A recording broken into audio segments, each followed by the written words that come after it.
राधे राधे, जय श्री कृष्णा। कहानी संग्रह में हमारे सभी दर्शकों का हार्दिक स्वागत है। दर्शकों, आज हम जो कथा आपके समक्ष लेकर उपस्थित हुए हैं वह कथा कार्तिक मास के आखिरी 5 दिनों में कही या सुनी जाती है। अर्थात ये कथा कार्तिक शुक्ल देव उठनी एकादशी से कार्तिक पूर्णिमा तक नित्य ही कही और सुनी जाती है। इन 5 दिनों का व्रत कर आप सभी कार्तिक मास के समस्त माह के स्नान का पुण्य फल प्राप्त कर सकते हैं। एकादशी से नित्य सुबह ब्रह्म मुहूर्त में उठकर नित्य क्रिया से निवृत्त होकर भगवती लक्ष्मी सहित भगवान श्री हरि विष्णु का पूजन, पीपल, पथवारी, तुलसी माता, इन सभी की पूजा की जाती है व इन सभी की कथा सुनी और कही जाती है। इस कार्तिक माह में आखिरी 5 दिन इसके अलावा एक और कथा कही और सुनी जाती है। आइए श्रवण करें।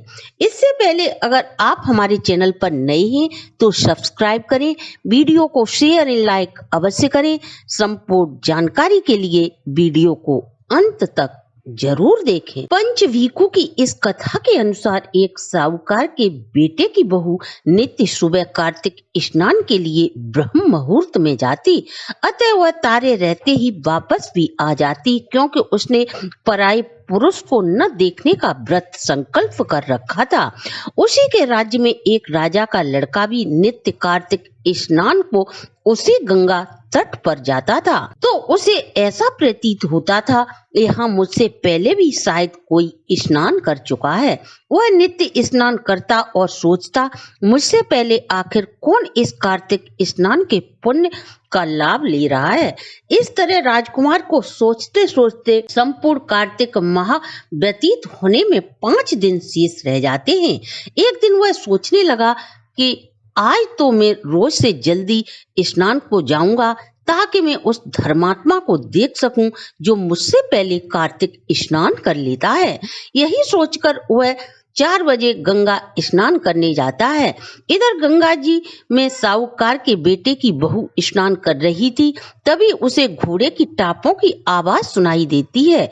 यह देख वह जल्दी से डुबकी लगाकर घर लौटने लगती है और जल्दी के कारण गंगा घाट पर अपनी मोतियों की माला और मोचड़ी को भूल जाती है।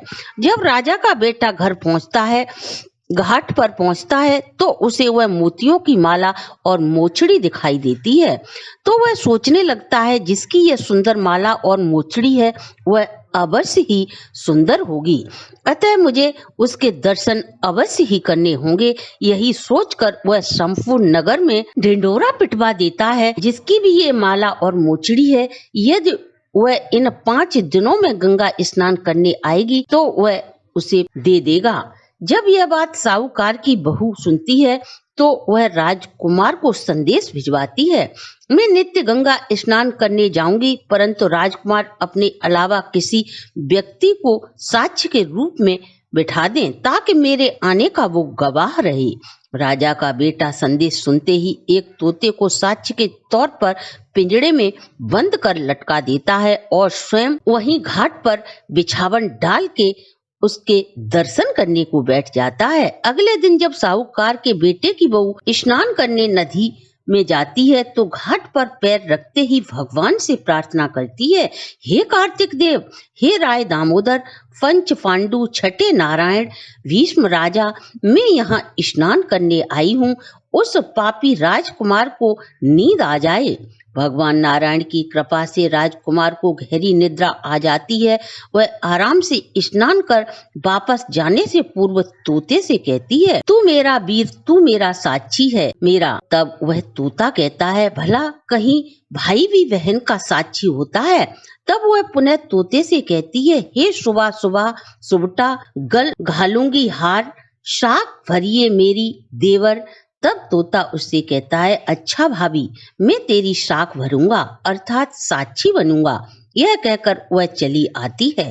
थोड़ी देर में राजा के बेटे की नींद खुलती है तो वह हड़बड़ा कर बैठ जाता है और तोते से पूछता है, हे तोते, क्या वो स्नान करने आई थी तो वह कैसी दिखती थी?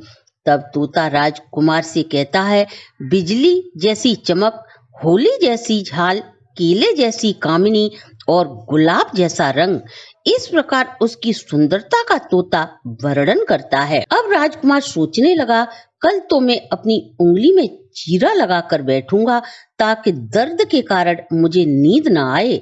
अब तो राजकुमार आधी रात से ही उंगली में चीरा लगाकर बैठ जाता है और दर्द से कराहता रहता है। जैसे ही साहूकार की बहू नदी में स्नान करने आती है, वह कल की प्रकार भगवान से प्रार्थना करती है, हे कार्तिक देव नारायण, यदि मैंने सच्ची श्रद्धा से आपका स्नान किया है तो उस पापी राजकुमार को नींद आ जाए।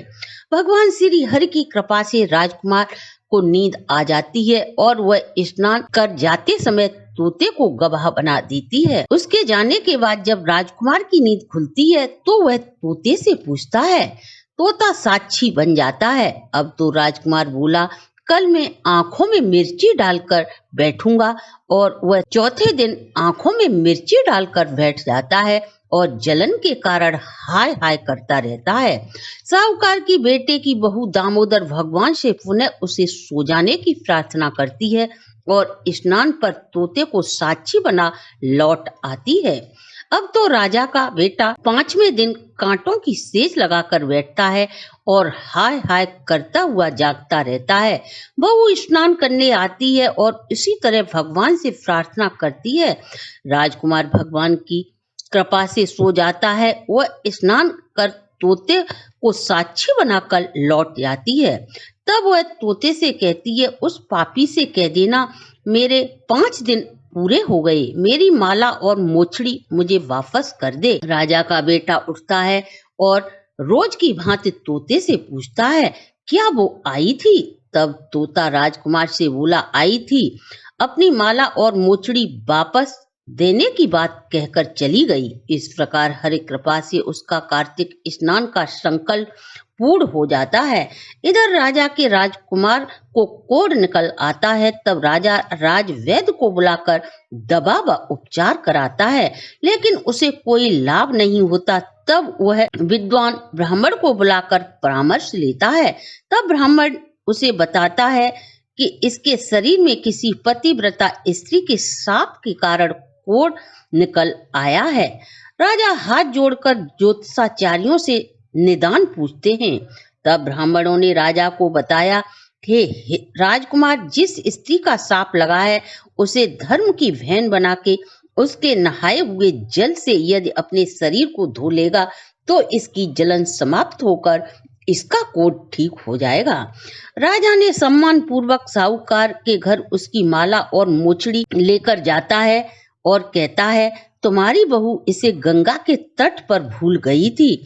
उस परम पतिव्रता से मेरा निवेदन कहना, वह अपने निलाए हुए जल से मेरे बेटे को स्नान करा दे। साहूकार राजा से बोला, मेरी बहू तो पराये पुरुष का मुंह भी नहीं देखती। आप ऐसा करें, जब मेरी बहू स्नान करे तो उस नाली के नीचे अपने राजकुमार को खड़ा कर देना, जिससे उसके नहाने का पानी राजकुमार के ऊपर गिर जाएगा। बहू छत पर स्नान करती है और राजा का बेटा नीचे नाली के खड़ा हो जाता है। जैसे ही बहू स्नान करती है, उसके स्नान का पानी राजा के बेटे के बदन पर पड़ता है तो उसका संपूर्ण कोढ़ ठीक होकर कंचन के समान काया हो जाती है। तो दर्शकों, ये था कार्तिक स्नान का महात्म्य।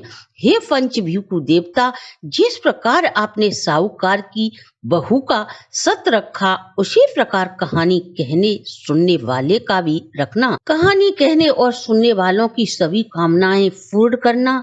जय हो दामोदर राय की। आप व आपके परिवार पर भी इसी प्रकार श्री हर नारायण की कृपा बनी रहे। इसी शुभकामना के साथ आज की वीडियो को हम यहीं विश्राम देते हैं। अगर आपको हमारी प्रस्तुति अच्छी लगी हो तो आप हमारे चैनल को लाइक, सब्सक्राइब और शेयर करें।